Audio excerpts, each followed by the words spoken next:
Now, do I believe that these stories have been used to bad effect because there is a war obviously going on between the Arabs and the Israelis? I think that's a piece of the story. Sure, you can't deny that if there was peace between the Arabs and Israel, if somehow you could snap your fingers and make peace, then it would be easier to address the anti-Semitism problem. On the other hand, the reason you can't make peace is because of the anti-Semitism problem, in my view. And I'll come back to that a bit later. Now, many in the Muslim community who let this stuff pass, who should know better. And I think that that is because they fear ostracism from their more radical peers. I think it's because in some parts of the Middle East, to stand up and say, you know, I think the Jews have a point, could be a fairly dangerous thing to do. And I think that I don't envy somebody who has to make this battle on their own. And I think that explains why a lot of the more reasonable voices are coming out of the West. But even here, it's not so easy. Now,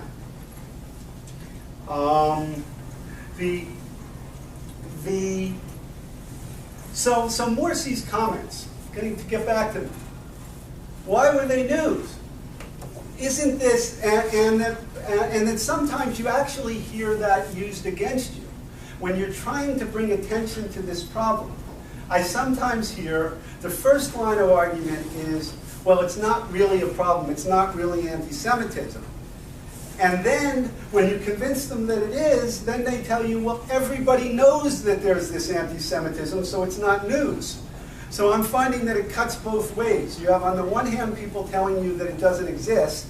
Then once you convince them that it exists, they say, well, we shouldn't talk about it because it's not news. And I think that what this indicates to me is that somehow there is a real unwillingness in the West to discuss all of this. And that I think that when I use the word conspiracy, I'm not using it in the sense of a secret conspiracy where people get together and say, let's not talk about this. What I think it is much more subtle. I think that part of the problem is that the human rights community, Middle East studies professors, social scientists, even governments, have been reluctant to criticize Muslims on this issue because the West is trying so hard to get along with the world of Islam and trying to broker an elusive Arab-Israeli peace deal. And there's somehow a belief that by calling too much attention to this issue, it's going to get in the way of building bridges. It's going to get in the way of building bridges.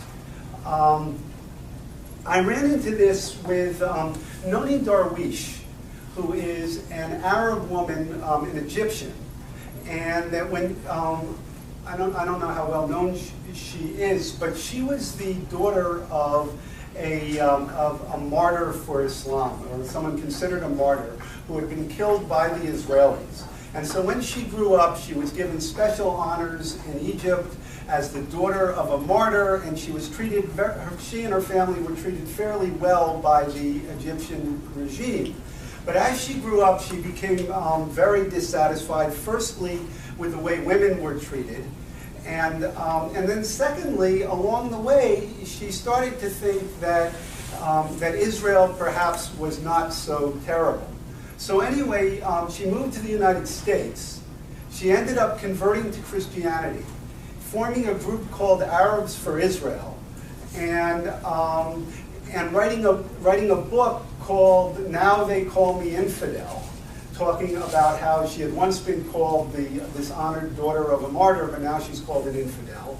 And in there, arguing, among other things, that there's a tremendous amount of anti-Semitism in the Muslim world. So a number of Jewish groups tried to invite her to their college campus. She was invited to Columbia to speak, she was invited to BU, she was invited to Princeton. But they didn't all work out, these invitations. What happened with the Princeton invitation is that as soon as she was invited, and it was published, she was invited by a group called Tigers for Israel, and by, I guess, a Jewish Hillel group, and then she was also invited by another organization which sponsored bringing people with unpopular viewpoints to campus. But then the rabbi, who was the head of the Hillel at Princeton, got a phone call from the imam, who was the head of the Muslim Students Organization. I may have some of the titles slightly off. And he said that she was considered hostile to Islam, and that if she came to Princeton, Muslim students were going to protest, and that they would take this as an unfriendly act on the part of the Jewish students' organizations bringing her there. So she said that she wasn't going to tell her group what to do, but she was sympathetic to the argument, and she said she had a very good working relationship with the imam, and she had been trying very, very hard to build bridges with the Muslim community, and she didn't want to do anything that was going to jeopardize that. So she had had a meeting with her board, and everybody except for the one person who had initially come up with the idea of inviting her, they all decided we better withdraw the invitation. So they withdrew the invitation, and she was told that that the Jewish groups don't want to invite her anymore. So as soon as the Jewish groups decided they didn't want to invite her anymore, then what happened was that the group that was going to sponsor unpopular viewpoints on campus, they decided, well, we don't want to invite her either anymore. And then what happened is that the Republican student organization said, well, we want to bring her. And then what happened is that Princeton told them they didn't have time to arrange security. And so she was uninvited. Now, something fairly similar happened at Columbia. Now, I don't have an insider account on any of this. I'm working off of published accounts here, and I talked to a few people. But the situation at Columbia was, again, that she was told by the administration that they didn't have enough lead time to arrange security for her. So she had already come across the country, and she was from California to New York, and they couldn't meet at Columbia, so she had to take her group and go meet at a restaurant, uptown. And so that's where her meeting took place there. Now, when she spoke at BU, she actually was allowed to speak, but as a protest, there was a fire in the bathroom. And and at least it was described by some as a protest associated with the event. So she is pretty much regarded, certainly by the left, as persona non grata. Now, I might add that her second book, where she talks about Islam, she is very critical of the religion. And she is not just critical of radical Islam, she's critical of Islam as a religion. She's not, in my view, racist or bigoted. She's being critical of it in the same way that a convert out of a religion, someone leaving Judaism, someone leaving Christianity, who wants to make their arguments about what they found unsatisfactory about the religion. So, that's part of it there. Now, I'm running out of time. I want to make a couple more points. One is, why does all this matter? Why does Muslim anti-Semitism matter? Obviously, this is a reasonably small crowd. This is not something that most Americans feel particularly engaged by this issue. And the body count is pretty low by 20th century standards so far. We have Daniel Pearl, the Chabad Center in Mumbai, I would count, the plot against the synagogues in the Bronx, the attack on the Jewish Federation building in Seattle. There's a guy, Warren Weinstein, who went over to help Pakistan with its economic development, and he was kidnapped. And as far as I know, he hasn't been released. They kidnapped him because they sent a message out, we've got the Jew. Anyway, so there is a body count, but it's a relatively low one. One thing to keep in mind is that when this anti-Semitism exists, it is not first and foremost, or not even only, real Jews that they're talking about. The belief of the anti-Semites is that America is in the hands of the Jews. And so you find that anti-Americanism is a very close cousin of anti-Semitism. It always has been. It was with the Nazis. It was with the Soviet Union. It almost always is a pretty close cousin of anti-Americanism. And so you find a guy who attacked Fort Dix, for example. He said, well, my first choice was to kill some Jews. My second choice is Fort Dix. And then you have many non-Jews who are thought to be Jews. So David Letterman, for example, received threats because he was a Jew, which he wasn't. And when Lara Logan was sexually abused in Cairo by a large crowd, they screamed beforehand, "Get her, she's a Jew." And you even see Walt Disney, who I've read arguments, is he or isn't he an anti-Semite? Was he or wasn't he an anti-Semite? But he's regarded in many circles as a Jew. Much of the U.S. government, you see all sorts of government officials, they say the Jew this guy, the Jew this guy, and the guy is not Jewish.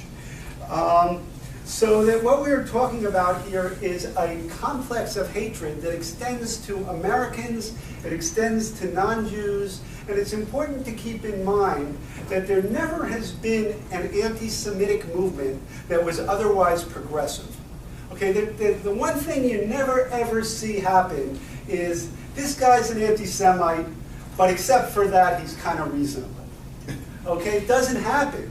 And so anti-Semitism in this sense can be viewed as a canary in a coal mine. You see that phrase all the time in books on anti-Semitism. It's a sign that something broader is wrong with the polity. The other thing is it is certainly a sign that there's something wrong with the anti-racist community. If you look at all the people who study all the textbooks on prejudice and discrimination, they don't even mention the issue. It's not even mentioned. I did a search of the social science literature for studies that deal with Muslim anti-Semitism. I did it back in 2003. There was almost nothing. Since then, I've found maybe a handful of articles, a few books, but the community of social psychologists that was so important in combating anti-black racism, so important in combating so many other forms of racism. The social scientists, and I pride myself as coming from this community of social psychologists, they have nothing to say about this. There was one article that was published, and there's one research team with Lee Jussum and Floret Cohn operating out of Rutgers and College of Staten Island. It's done a couple of articles. There's very, very little of this type of research which is being done. The Middle East studies professors, they don't want to hear about it. They are apologizing left and right for the anti-Semitism and apologizing left and right for Islamism and other forms of extremism. And then in addition to that, the human rights community. You find that the organizations that ought to be taking a lead, you have the Jewish organizations, some of which are doing a good job. The Anti-Defamation League is doing a good job with this. There are Jewish organizations which are doing it, but the general anti-racism, anti-prejudice organizations don't want to hear about this. Now, I might look at some, very, very briefly, just enumerate some of the counter-arguments. I won't have time to address them, but I want to list what they are and tell, in a word, what I think is wrong.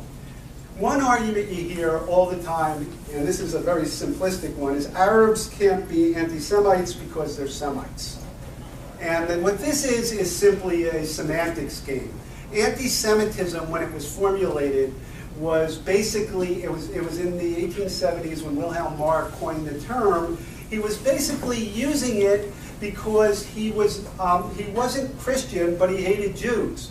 And so he wanted a pseudoscientific, well, he wanted a scientific basis. It turned out to be a pseudoscientific basis for his anti-Jewish racism. There never has been a movement which has targeted Jews and other Semites. But in any case, change the name if you want. Call it Jew hatred, and then that argument goes away.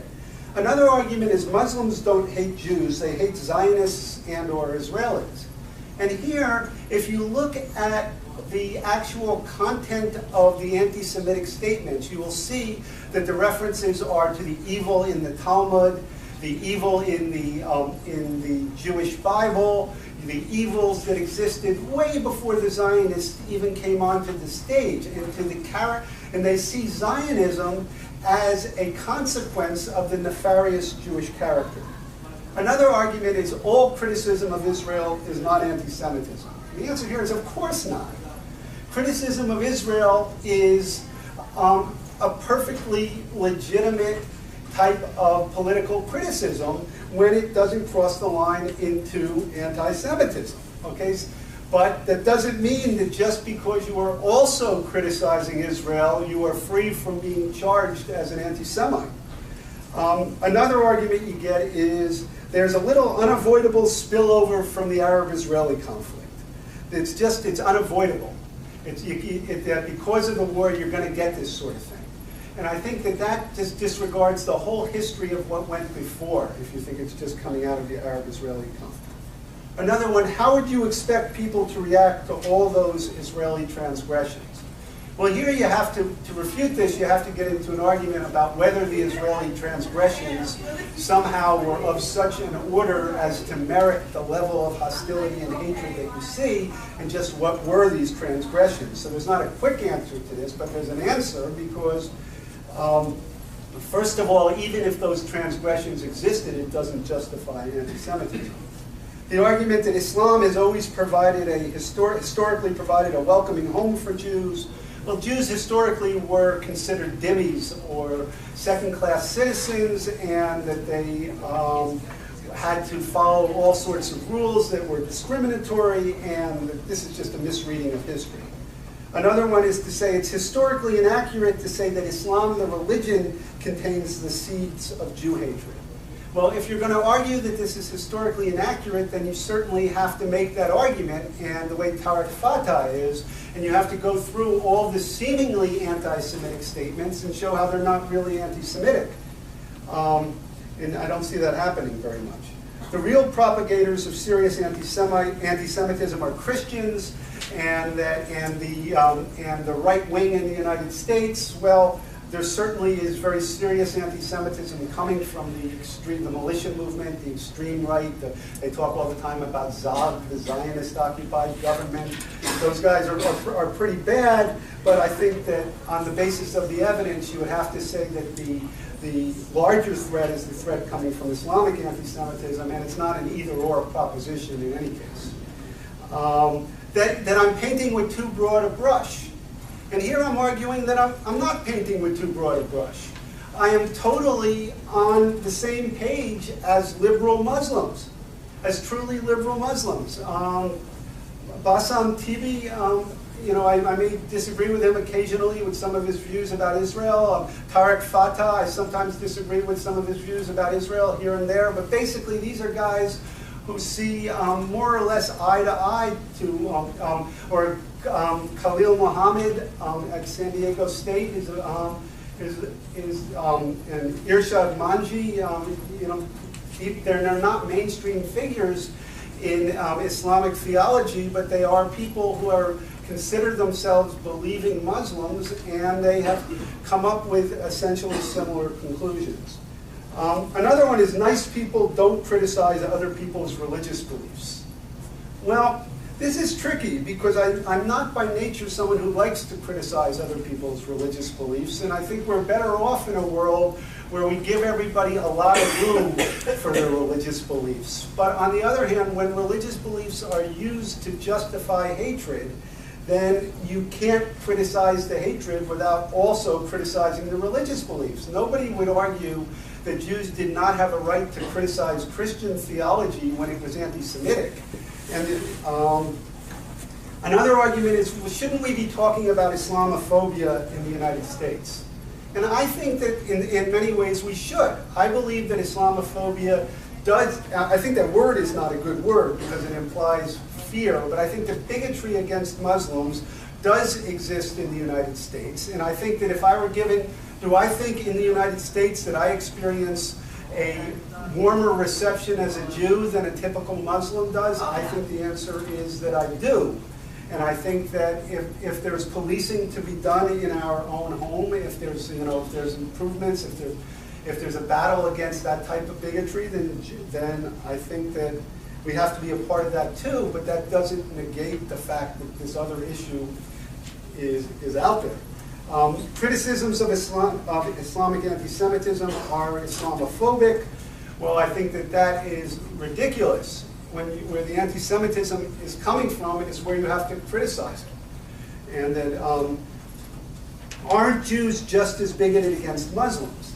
And here I think if you actually look at the evidence, you will find that Jews do not score as more bigoted than other Americans or Westerners against Muslims. They actually have, on most forms of tolerance, Jews score higher. I have seen one survey in New York City.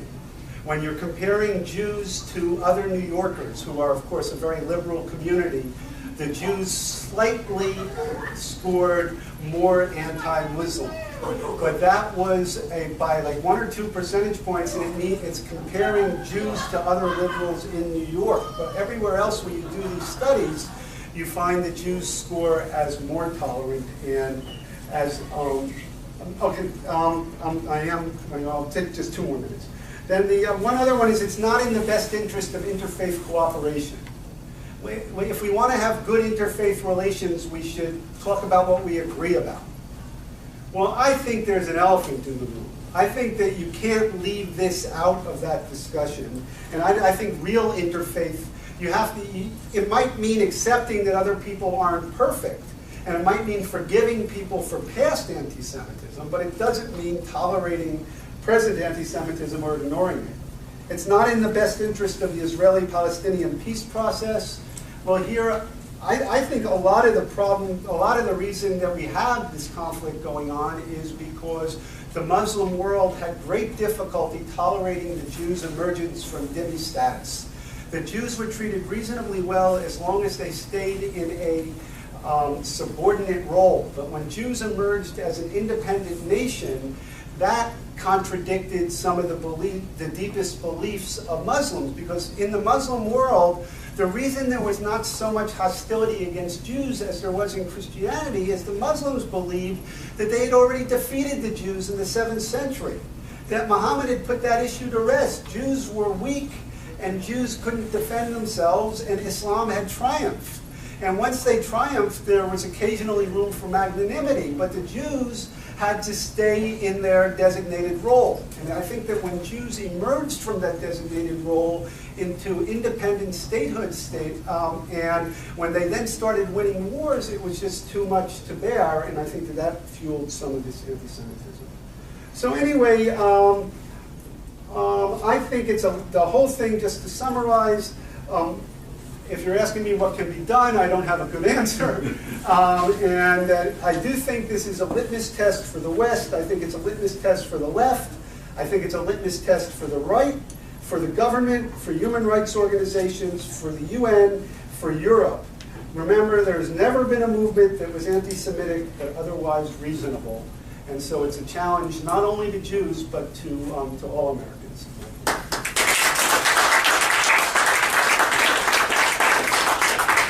Very much. So to kick off, we're going to have a Q&A session for about 30 minutes. Professor? I'm not going to be here for 30 minutes. I'm going to go first. I want to congratulate you for a very well-supported argument. I think that's very part of the problem addressing this is that that we fly off the handle and we're not sticking to facts. And one of the things that somebody's mumbling. I guess I'm mumbling. I don't want to stand up. I just want to. I think that what I particularly appreciate is the proof text, the very reasonable exploration of that, and yet we can't ignore the fact that the body count is very low. What does it mean? In other words, anti-Semitism usually has a very good body count. Okay. I just don't know. I'm asking you because I don't know the answer. I What have does a it quick mean? answer to that, which is that it could become very high in 10 minutes if you have this ideology wedded to nuclear weapons in Iran. Right. And that if you find this mindset, once it becomes wedded to the means of destruction, you have the ideology of mass murder here without the means of mass murder. I think what the reason the body count is low is because the Israeli army is strong, because the American army is strong, and because the Iranians don't have nuclear weapons yet, and because the Hezbollah rockets thus far haven't hit their targets. And I think that it's because the terrorist movement has not caught on in the West. So I think that the ideology here is very dangerous, and it is a confluence of fortunate events so far which has kept the body count low. It's not it's not self-contained or self-limited. I think that the body count would be much higher if there. And there's also no access to Jews because the massive amount of Jews have left the countries which have the most anti-Semitic ideology here. So so I think that this is an ideology which has proved its potential in the past, and that the fact that the body count is low now doesn't mean that it will remain so. Hi, so my name is Meredith Mandel, and I actually used to cover Paterson, New Jersey, for the record, so I think Yes. I'm kind of interesting that we kind of were on the same turf. Yes. I have just two questions. One is, I'm curious, since you are from that neck of the woods, I mean, we know Passaic County is home to one of the largest Muslim populations in the country. You know, I think there's like Detroit, Michigan, and then Clifton, Passaic. So I'm curious, like, how your students, who I'm assuming many come maybe from Muslim backgrounds, have received you and your book and sort of. Okay. And then two, as a journalist, you know, I'm really concerned about Al Jazeera coming to America now. They're hiring 100 new jobs in New York, and I'm just wondering if there's going to be more, if you know if there's going to be more monitoring of Al Jazeera as a media outlet, because I feel like that their bias is quite anti-Semitic. Okay, let me answer the first part. First of all, one of the places where the Protocols of the Elders of Zion appeared was in a local Paterson Arab newspaper, and that they published it right then and there. And then when they asked the editor, well, you know, this thing has been declared in 4 courts to have been a forgery, he said, well, I'm not really passing judgment on it. I want my readers to decide.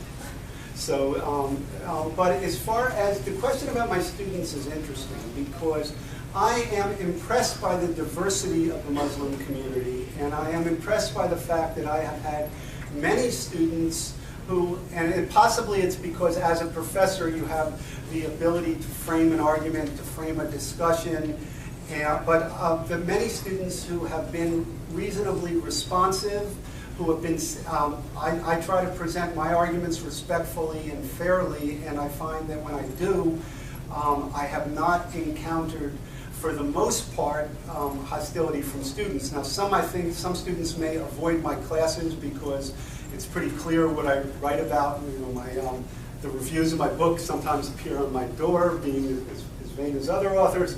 But you know, so they know who I am, and they may avoid my classes. But the Muslim students I've dealt with, I run an honors program. I've had students working with me closely. It has not been an issue. There has been one occasion where, and this was after Israel assassinated one of the Hamas leaders, I think Yassin. Yassin? Is that Who? Which one? In Gaza? No, somebody. One of the guys who founded Hamas. Yassin, or Yeah, Yassin. Yeah. When Israel killed him, this guy decided that I was personally behind it somehow, and that he sent me, and he had met with me once or twice before because he said that he thought that he didn't like my views on Islam. He came from Syria, and he wanted to talk to me about it and to educate me, and we talked. And I thought we had reasonably friendly conversations. I didn't convince him, he didn't convince me. And he got a little hot once or twice, but I think that happens often when you have discussions about these type of topics. But then, after this assassination, he sent an email telling me that he knew what I and my Zion Nazi friends like Daniel Pipes were up to, and that we were behind this killing. And he said he had to come to me 3 times to tell me, the truth about Islam. And he'd come to me 2 times, and that this was my 3rd warning, or something like that. And it got kind of scary. But then we had the police look into it, and when they looked into it, they said that they concluded that he was religious and he had his political opinions, but he wasn't dangerous. And they turned out to be right. And then on another occasion, there was an instance where somebody came into my classroom with their face totally covered, except for their eyes, and they just sat there. It was an unrelated class. I don't know what they were expecting. I was giving a class in the social psychology of falling in love. But anyway, they came in and they just sat there and made me very nervous, and came back for a 2nd class, sat there. I didn't know who it was with it, and then never came back again. And I thought that might have had something to do with this because they were kind of close temporally. But this is only one set of incidents in all the years there, and for the most part, I've had a few people waiting outside of classes who heard what I was saying and then came to instruct me that I had certain things wrong, but that was more talking about the Arab-Israeli conflict than talking about anti-Semitism. Yeah. Person in the... Oh, Leah, you go. Yes. I have 2 points. The anti-Semitism today in the Muslim world is far greater than it was 60 years ago when Jews lived in the Middle East. And this is partially because there are no more Jews practically living in the Arab world. Because 850,000 became refugees and left. And the ordinary Muslim obtained his information, her information from the radio, the propaganda, the television, and so on. Recently, I have an uncle who teaches at City College. He helped an Iraqi Muslim in his graduate program, and the man did say that, we didn't know that they were good Jews. I mean, that's how far the isolation has become. Okay. Number 2, we really have to ask ourselves, how did this anti-Semitism increase over the last 60 years? Okay. We can say yes because of the Palestinian refugee problem, but at the same time, neither the Western Jewish community nor the Israeli government publicized there were 850,000 Jewish refugees from Arab countries, which I happen to be one, but that's beside the point. And the 3rd point I'd like to make is I did meet some people from the United Nations and from the West Bank, and they were complaining to me that Israel took their land and left them in their house.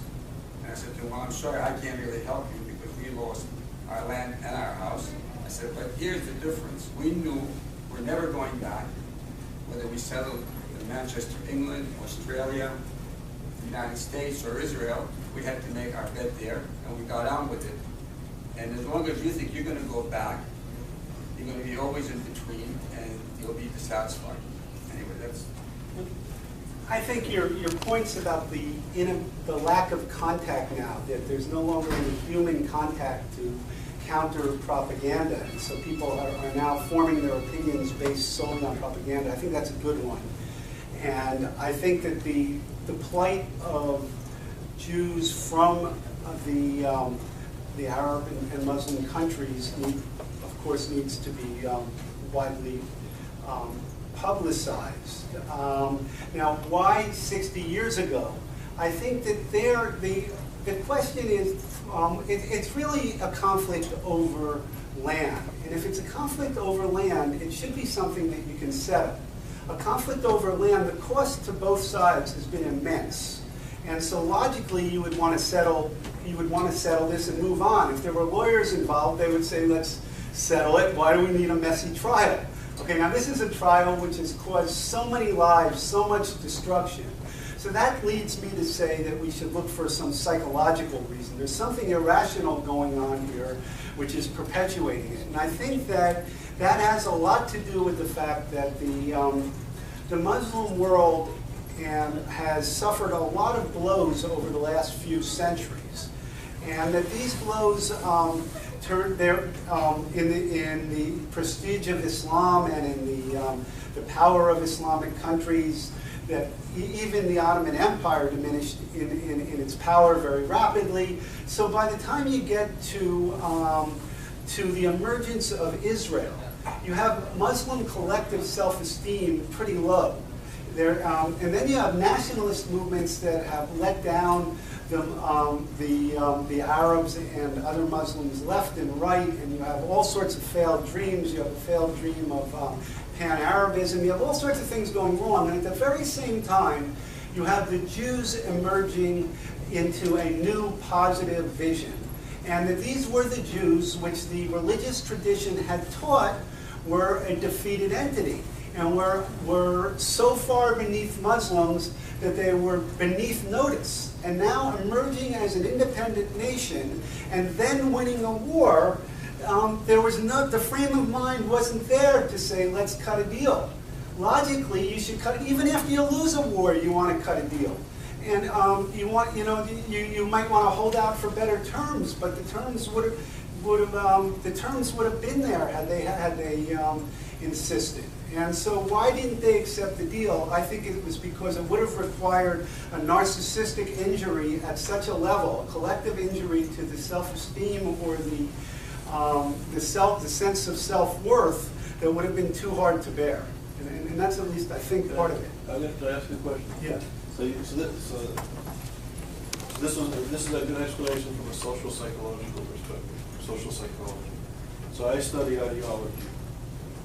From an ideological perspective, is it really sort of this trauma, narcissism, and going on, or is it sort of an Eastern perception of history and of time? Our sense of time and space is very quick. Michael Jackson is an old-time singer. He's no longer cool and popular. Music trends change very quickly here. Their sense of time and space is different.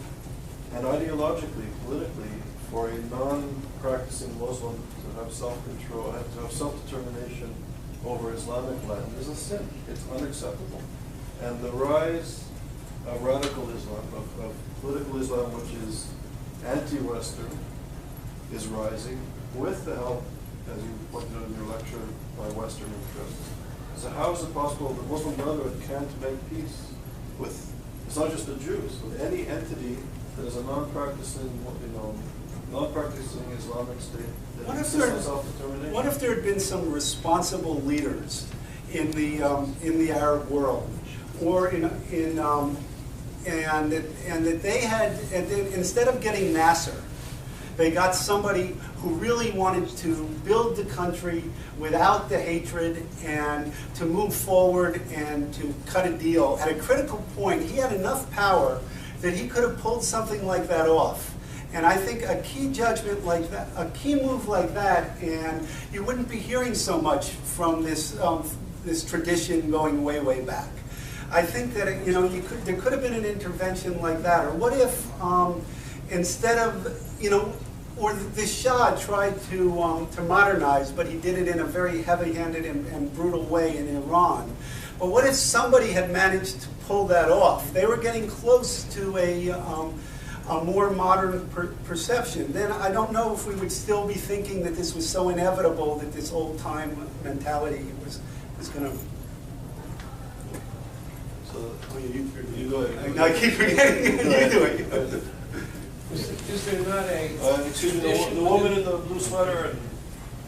Maybe you both could comment on it. I'm a graduate of Yale, so I went to some of the events that you had held there, and then the institute that you headed up was closed at Yale. And I worked at Columbia Hillel, and a number of years ago, and there's been a lot, the legacy of Edward Said and other things on campus that became rather extreme. I also lived in Iran and taught the Jewish community there. I'm just curious, the social psychology of the faculty at universities now, Jewish, non-Jewish, the whole atmosphere of dealing not only with the Arab-Israeli conflict, but even acknowledging that anti-Semitism exists, and it's not so much in the United States than in Europe and elsewhere. If both of you could comment, it seems to me that if you were a liberal arts professor on some faculty, you would be intimidated about giving some of the talks that you're giving right now. The fact that you're in psychology or medical faculty or others are more immune from criticism from their fellow faculty members than if you were in the arts and sciences area. It's a disturbing trend, so could you comment on it? Okay, well, just to say first, absolutely what you just said. I mean, the political science department at my college invited Norman Finkelstein recently and unanimously voted to sponsor the talk, and the provost of the college also sponsored the talk, and the Gandhian Peace Forum sponsored the talk, and this is a guy who thinks Hezbollah has a progressive vision. So, you know, it definitely helps to be in psychology, where people tend to be liberal in the sense of liberal, rather than liberal in the sense of ideologically absorbed in these radical ways of viewing things. That's one thing. Another thing is that I'm at William Paterson, and I've published a whole lot of books, and that gives me some protection over being at a more competitive institution. And the idea that I don't plan on moving anywhere has given, you know, I'm tenured, I'm a full professor, and I'm where I'm going to be, so I don't have to watch the way that the winds are blowing as much. But if I were a young professor starting out now, you couldn't touch these topics, anything near the right departments. You'd have to do it from medicine or from somewhere else. And I think just to add, if I may, recently I heard a story, a young woman who's, she just became an assistant professor. She's graduated from, she has an Oxbridge education. She's publishing her second book, speaks many languages. She's at a very fancy university entry-level position. And she wanted to do a conference on anti-Semitism. She didn't say what the subject was specifically or who she wanted to invite. And she approached ISGAP to see if we could help her out. And I said, of course, I'd be happy to help. And she told her mentor, who's a sympathetic figure to these issues, and the mentor, tenured professor, told her that if you do this symposium, your career in this country will be finished. Finished. Two of her junior colleagues, who heard that she was thinking about doing this ghastly thing of engaging, having a symposium on anti-Semitism, told her that they were pro-Palestinian, and if she does this, that she would be destroyed. This is happening today in the finest universities in this country. This country is selling its universities and it's selling its media to some of the most pernicious, horrific, anti-Semitic, genocidal anti-Semites. And as Neil was saying convincingly, once the Jews, and this issue is the canary in the coal mine, because the people who want to exterminate the Jews, literally, also want to subjugate women. They want to kill gay people. They want to do away with religious pluralism. They want to do away with notions of citizenship that everybody in this room, whether you're right wing, left wing, or whatever country you come from, I'm sure we'd all kind of agree upon. And that this reactionary social movement, because of oil, because of all sorts of political interests, is being shoved, as Neil says, under the carpet. And what's worse, if I may give me 30 more seconds, is that there's a philosophical crisis. So the postmodernist, Foucault, who supported the Iranian Revolution, by the way, as did Edward Said, imagine, they supported the Iranian Revolution, that they have critiqued the canon, the Western white canon, and it's the justification of colonialism and racism, and I think rightfully, cultural studies, the work of Stuart Hall and other cultural critics, I think is very important, and we shouldn't throw the baby out with the bathwater. But we need to critique the critique.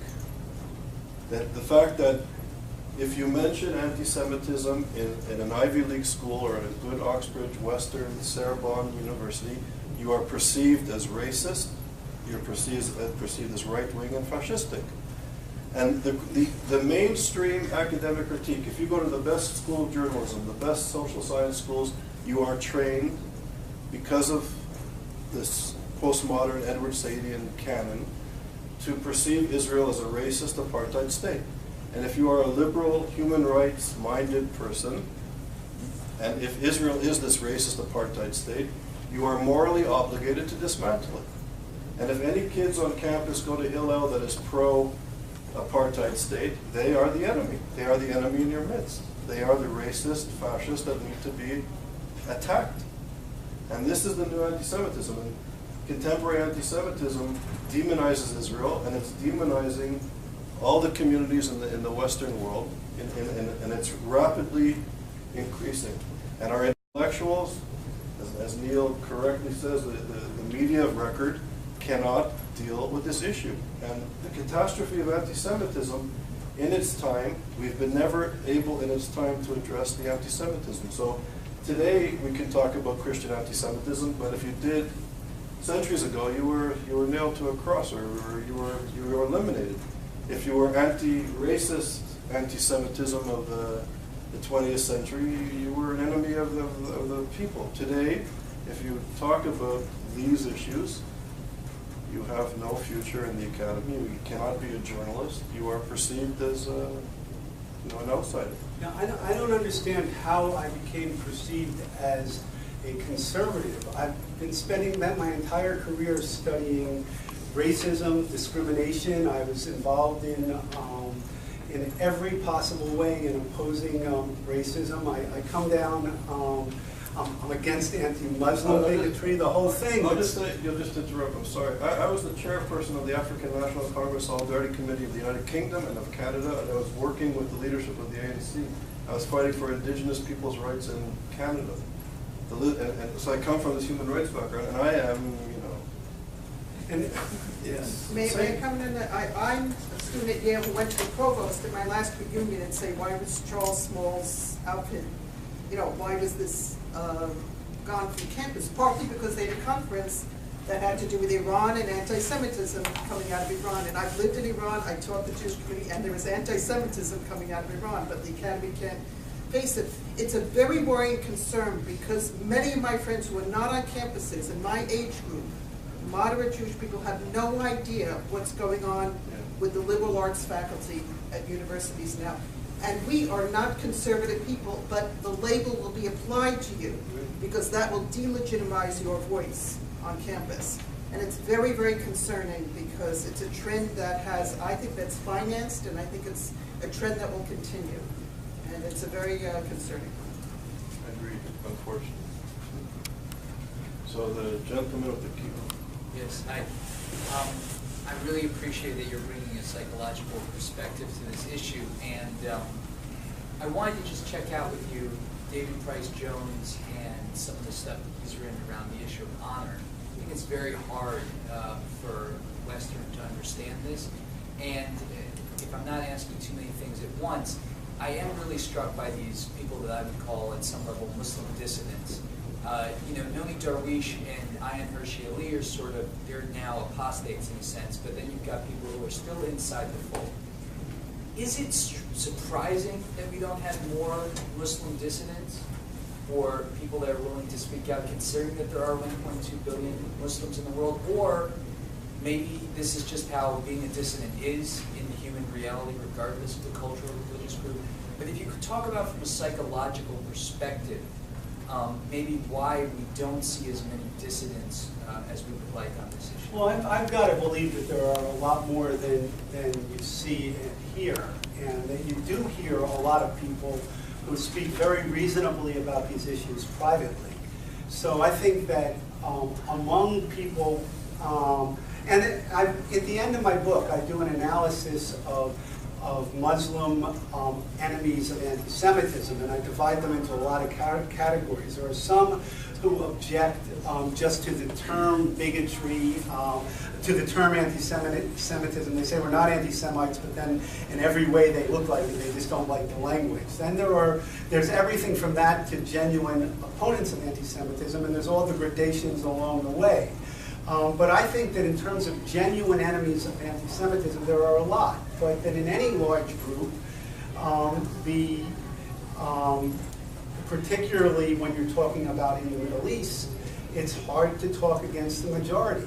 It's not an open society. It's not a place open debate is tolerated on this issue, you're going to be viewed as a traitor.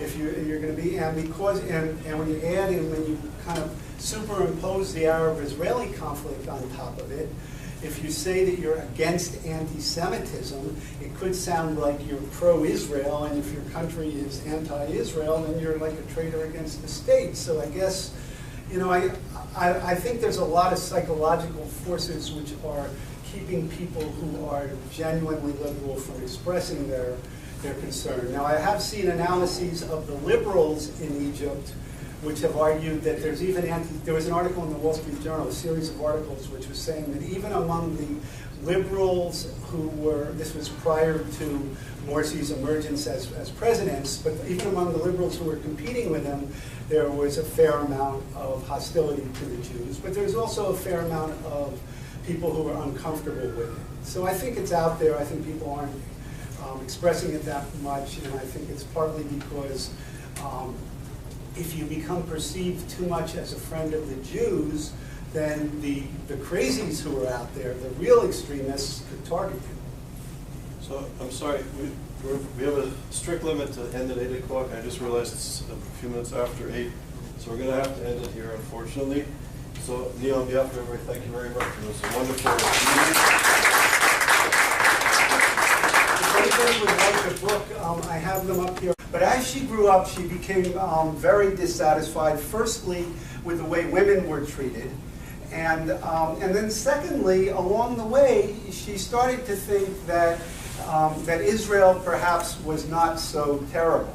So anyway, she moved to the United States. She ended up converting to Christianity, forming a group called Arabs for Israel, and writing a book called Now They Call Me Infidel, talking about how she had once been called the dishonored daughter of a martyr, but now she's called an infidel. And in there, arguing, among other things, that there's a tremendous amount of anti-Semitism in the Muslim world. So a number of Jewish groups tried to invite her to their college campus. She was invited to Columbia to speak, she was invited to BU, she was invited to Princeton. But they didn't all work out, these invitations. What happened with the Princeton invitation is that as soon as she was invited, and it was published, she was invited by a group called Tigers for Israel, and by, I guess, a Jewish Hillel group, and then she was also invited by another organization which sponsored bringing people with unpopular viewpoints to campus. But then the rabbi, who was the head of the Hillel at Princeton, got a phone call from the imam, who was the head of the Muslim Students Organization. I may have some of the titles slightly off. And he said that she was considered hostile to Islam, and that if she came to Princeton, Muslim students were going to protest, and that they would take this as an unfriendly. Now, do I believe that these stories have been used to bad effect because there is a war obviously going on between the Arabs and the Israelis? I think that's a piece of the story. Sure, you can't deny that if there was peace between the Arabs and Israel, if somehow you could snap your fingers and make peace, then it would be easier to address the anti-Semitism problem. On the other hand, the reason you can't make peace is because of the anti-Semitism problem, in my view. And I'll come back to that a bit later. Now, many in the Muslim community who let this stuff pass, who should know better. And I think that that is because they fear ostracism from their more radical peers. I think it's because in some parts of the Middle East, to stand up and say, you know, I think the Jews have a point, could be a fairly dangerous thing to do. And I think that I don't envy somebody who has to make this battle on their own. And I think that explains why a lot of the more reasonable voices are coming out of the West. But even here, it's not so easy. Now,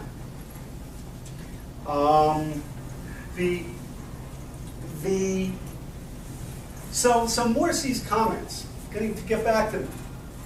Why were they news? Isn't this, and that sometimes you actually hear that used against you. When you're trying to bring attention to this problem, I sometimes hear the first line of argument is, well, it's not really a problem, it's not really anti-Semitism. And then, when you convince them that it is, then they tell you, well, everybody knows that there's this anti-protest. There was a fire in the bathroom, and and at least it was described by some as a protest associated with the event. So she is pretty much regarded, certainly by the left, as persona non grata. Now, I might add that her second book, where she talks about Islam, she is very critical of the religion. And she is not just critical of radical Islam, she's critical of Islam as a religion. She's not, in my view, racist or bigoted. She's being critical of it in the same way that a convert out of a religion, someone leaving Judaism, someone leaving Christianity, who wants to make their arguments about what they found unsatisfactory about the religion. So that's part of the part of it there. Now, I'm running out of time. I want to make a couple more points. One is, why does all this matter? Why does Muslim anti-Semitism matter? Obviously, this is a reasonably small crowd. This is not something that most Americans feel particularly engaged by this issue. And the body count is pretty low by 20th century standards so far. We have Daniel Pearl, the Chabad Center in Mumbai, I would count, the plot against the synagogues in the Bronx, the attack on the Jewish Federation building in Seattle. There's a guy, Warren Weinstein, who went over to help Pakistan with its economic development, and he was kidnapped. And as far as I know, he hasn't been released. They kidnapped him because they sent a message out, we've got the Jew. But anyway, so there is a body count, but it's a relatively low one. The act on the part of the Jewish students' organizations bringing her there.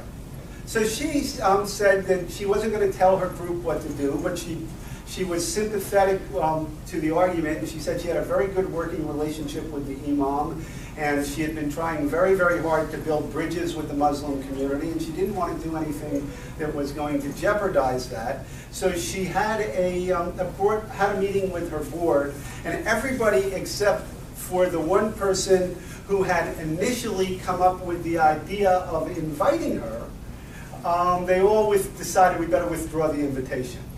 So they withdrew the invitation, and she was told that that the Jewish groups don't want to invite her anymore. So as soon as the Jewish groups decided they didn't want to invite her anymore, then what happened was that the group that was going to sponsor unpopular viewpoints on campus, they decided, well, we don't want to invite her either anymore. And then what happened is that the Republican student organization said, well, we want to bring her. And then what happened is that Princeton told them they didn't have time to arrange security. And so she was uninvited.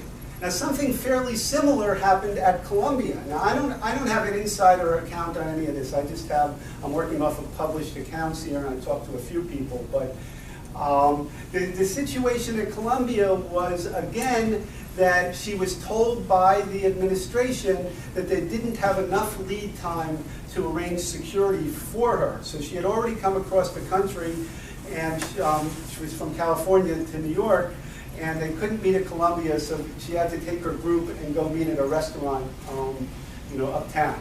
And so that's where her meeting took place there. Now, when she spoke at BU, she actually was allowed to speak, but as anti-Semitism, so it's not news. So I'm finding that it cuts both ways. You have, on the one hand, people telling you that it doesn't exist. Then once you convince them that it exists, they say, well, we shouldn't talk about it because it's not news. And I think that what this indicates to me is that somehow there is a real unwillingness in the West to discuss all this. And that I think that when I use the word conspiracy, I'm not using it in the sense of a secret conspiracy where people get together and say, let's not talk about this. What I think it is much more subtle. I think that part of the problem is that the human rights community, Middle East studies professors, social scientists, even governments have been reluctant to criticize Muslims on this issue because the West is trying so hard to get along with the world of Islam and trying to broker an elusive Arab-Israeli peace deal. And there's somehow a belief that by calling too much attention to this issue, it's going to get in the way of building bridges. It's going to get in the way of building bridges. I ran into this with Noni Darwish, who is an Arab woman, an Egyptian, and that when I don't know how well known she is, but she was the daughter of a martyr for Islam, or someone considered a martyr, who had been killed by the Israelis. And so when she grew up, she was given special honors in Egypt as the daughter of a martyr, and she was treated, she and her family were treated fairly well by the Egyptian regime.